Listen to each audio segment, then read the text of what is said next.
जय श्री कृष्णा दोस्तों, आपका स्वागत है। अगर आप सूर्य देव को जल चढ़ा रही हैं तो श्री कृष्ण के द्वारा बताई गई कुछ बातों का विशेष रूप से ध्यान रखना चाहिए। सूर्य देव को देवों का देव कहा गया है। ये ज्ञान और बुद्धि के देवता हैं। जो भी व्यक्ति इनकी पूजा करता है उसके जीवन में आगे बढ़ने के अवसर आते हैं। हिंदू धर्म में मान्यता है कि समस्त सृष्टि में प्रकाश और ऊर्जा के स्रोत जो हैं वो सूर्य देव ही हैं।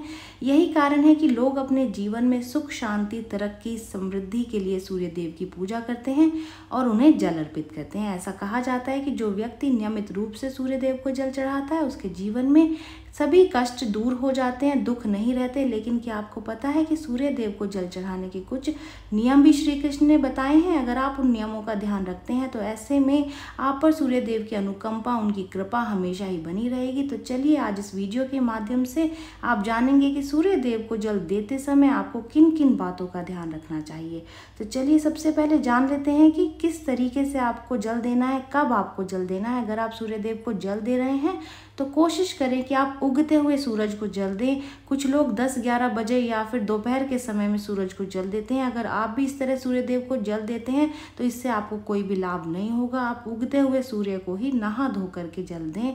जब सूर्य को जल या फिर अर्घ दिया जाता है तो लोटे की धातु पर भी ध्यान देना बहुत ही ज़रूरी है। आजकल लोग तांबे से लेकर के पीतल, चांदी, यहाँ तक कि मिट्टी के लोटे से भी जल चढ़ाते हैं। आप इनमें से अपनी क्षमता के अनुसार किसी भी लोटे का इस्तेमाल कर सकते हैं, लेकिन स्टील के लोटे का इस्तेमाल करने से आप बचें, क्योंकि ये धातु को शुभ नहीं माना जाता। ये अच्छा नहीं होता है क्योंकि एक मिश्रित धातु होती है, ये शुद्ध धातु नहीं मानी जाती है। इसलिए स्टील का लोटा किसी भी तरीके की पूजा में इस्तेमाल करना वर्जित माना गया है। इसके अलावा आप लोटे का इस्तेमाल करने से पहले उसे अच्छी तरीके से साफ कर लें। बेहतर होगा कि आप उसे साबुन की जगह राख से साफ करें।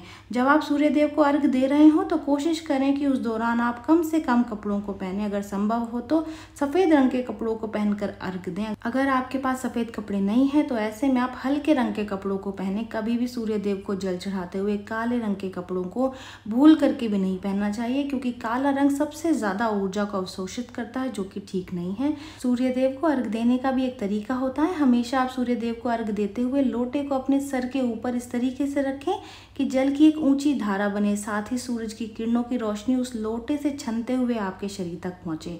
अगर इस तरह सूर्य देव को जल दिया जाता है तो व्यक्ति रोग मुक्त और स्वस्थ रहता है। साथ ही उस जल की धारा से सूर्य देव को देखने का भी प्रयास करें। अधिकतर लोग जब जल अर्पित करते हैं तो अपनी आंखों को बंद कर लेते हैं और मंत्रों का स्मरण करने लग जाते हैं। लेकिन आप मंत्रों का स्मरण तो करें, लेकिन आप उस जल की धारा से सूर्य देव को देखने का प्रयास करें। इससे आपकी आंखों की रोशनी भी ठीक होगी। लेकिन आप ऐसा बिल्कुल भी ना करें कि आप पूजा करते समय या फिर जल अर्पित करते समय अपनी आंखों को बंद कर लें। ये देखने में आता है कि लोग जब सूर्य देव को जल देते हैं तो वो कहीं पर भी इसको देना शुरू कर देते हैं। लेकिन ध्यान रखें कि आप सूर्य देव को किसी हरी भरी घास के मैदान में, नदी के किनारे, घर के लॉन में, या फिर अगर ये सब चीज़ें आपके घर में या घर के आसपास नहीं हैं तो आप अपने घर की बालकनी में खड़े होकर के जल दें। सूर्य देव को दिया जाने वाला जल नाली में नहीं जाना चाहिए, इस बात का आपको ध्यान रखना चाहिए। साथ ही अगर संभव हो तो आप किसी लकड़ी के आसन पर खड़े होकर के सूर्य देव को जल अर्पित करें। तो अब आप इन नियमों का ध्यान रखें और सूर्य देव को जल अर्पित करने के साथ साथ अपने जीवन में उजाला लाएं। ये जानकारी यहीं तक ही। उम्मीद है दी गई जानकारी आपके काम आएगी और आप इसका लाभ उठाएंगे। जो लोग वीडियो देख रहे हैं वीडियो को लाइक कर दीजिए, चैनल को सब्सक्राइब कर दें, नोटिफिकेशन बेल को दबाना बिल्कुल भी ना भूलें, क्योंकि यहाँ पर इस तरीके की महत्वपूर्ण जानकारियाँ मिलती रहती हैं। तो चलिए मिलते हैं नई वीडियो में नई जानकारी के साथ। जय श्रीमन नारायण दोस्तों, जय श्री कृष्णा।